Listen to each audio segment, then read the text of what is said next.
रमज़ान में फ़रिश्ते हमारे घरों पर क्यों आते हैं और आकर लोगों से क्या कहते हैं और वो फ़रिश्ते अल्लाह तबारक व तआला से क्या अर्ज़ करते हैं। आका अलैहिस्सलातु वस्सलाम ने इरशाद फरमाया कि सुबह जब होती है ना और लोग उठते हैं तो उस वक्त आसमान से दो फ़रिश्ते या कुछ फ़रिश्ते ज़मीन पर नाजिल होते हैं और वो फ़रिश्ते बंदे के साथ रहते हैं पूरा दिन। वो फजर के वक्त से लेकर असर के वक्त तक वो फरिश्ते बंदे के साथ में रहते हैं।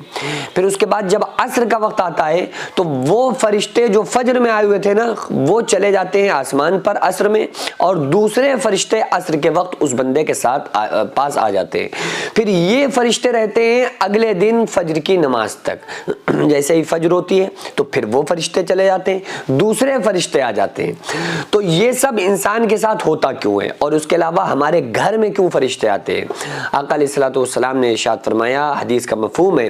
कि सुबह फरिश्ते घर के अंदर दाखिल होते हैं, रहमत के फरिश्ते, और वे आकर लोगों को देखते हैं, नजर डालते हैं और लोगों में देखते हैं कि कौन क्या कर रहा है, किसमें कौन मसरूफ है। उसके बाद ये फौरन ही जो घरों पर फरिश्ते आते हैं ये फौरन ही चले जाते हैं आसमानी दुनिया पर और अल्लाह तबारक व तआला से जाकर कहते हैं कि मौला फला तेरा बंदा तुझे याद कर रहा है, फला तेरा बंदा ये गुनाह का काम कर रहा है, फला तेरा ये बंदा ये काम कर रहा है। अब आप कहेंगे कि भाई अल्लाह तबारक व तआला को फरिश्ते जाकर क्यों बताते हैं, अल्लाह तो सब जानता है, अल्लाह तो अल्लामुल गुयूब है। तो बेशक अल्लाह ताला सब जानता है, अल्लामुल गुयूब है,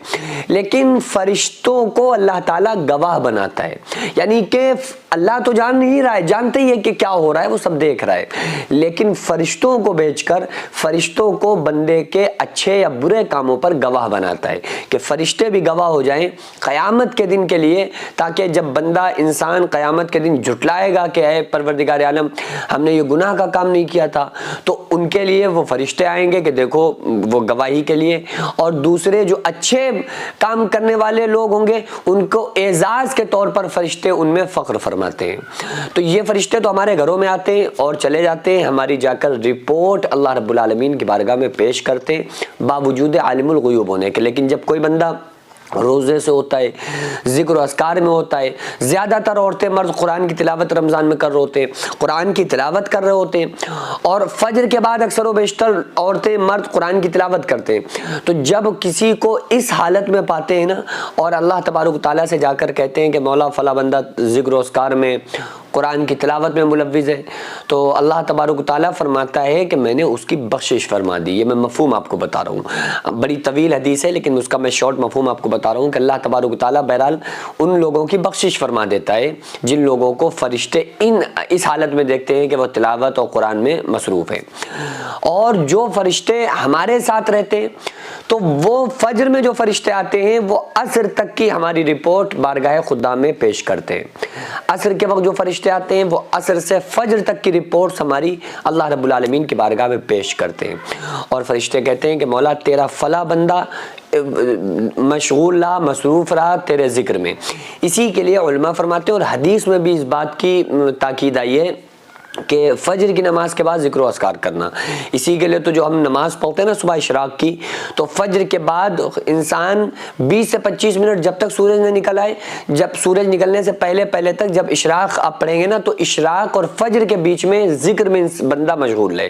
क्योंकि वो वक्त होता है, हदीस का मफहूम है कि फरिश्तों के आने और जाने का। जो रात में पिछले दिन असर में आए होते हैं वो उस वक्त जा रहे होते हैं, फजर के बाद नए दूसरे फरिश्ते फजर के वक्त आ रहे होते हैं। तो इसलिए असर का बाद इंसान को जिक्र में मशगूल होना चाहिए खुसूसी तौर पे, और फजर के बाद, ताकि जो फरिश्ते आएं और जो फरिश्ते जाएं, आना फरिश्तों का तुम्हें जिक्र में देखें, जो फरिश्ते जा रहे हैं वो तुम्हें जिक्र में छोड़ कर जाएं। तो ये दोनों चीज़ें इंसान की बहुत ज़्यादा स्ट्रॉन्ग मजबूत होना चाहिए अमल के एतबार से, और रमज़ानों में खुसूसी तौर पे। इसी के लिए असर के बाद जिक्र अस्कार अल्लाह का करें, अल्लाह की याद में महव रहें, अल्लाह तबारक तआला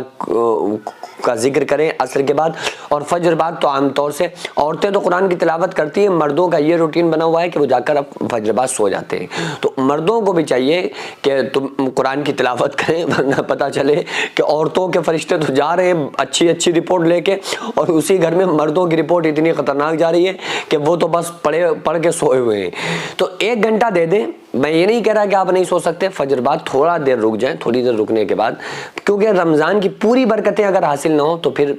वो मज़ा नहीं है। अगर पूरा आप मज़ा रमज़ान का चाहते हैं तो फिर पूरी बरकतों को हासिल करिए। जो मदरसा आप देख रहे हैं ये लेडीज़ मदरसा है, जिसकी ज़मीन को मैंने अपना खेत बेचकर जिसको ख़रीदा, और 1 मंजिल तक बनाने का फ़िलहाल इरादा है, इंशाल्लाह बना लूँगा, लेकिन उसके बाद इसमें करोड़ों रुपए का खर्च है। आप लोगों से गुजारिश है ज़्यादा से ज़्यादा इसमें ताबुन करें। अल्लाह तबारक तआला इसका अज्र आपको 70 गुना आखिरत में, 10 गुना दुनिया में, और मरने के बाद क़यामत तक अल्लाह ताला इसका सवाब आपको अता फरमाएगा।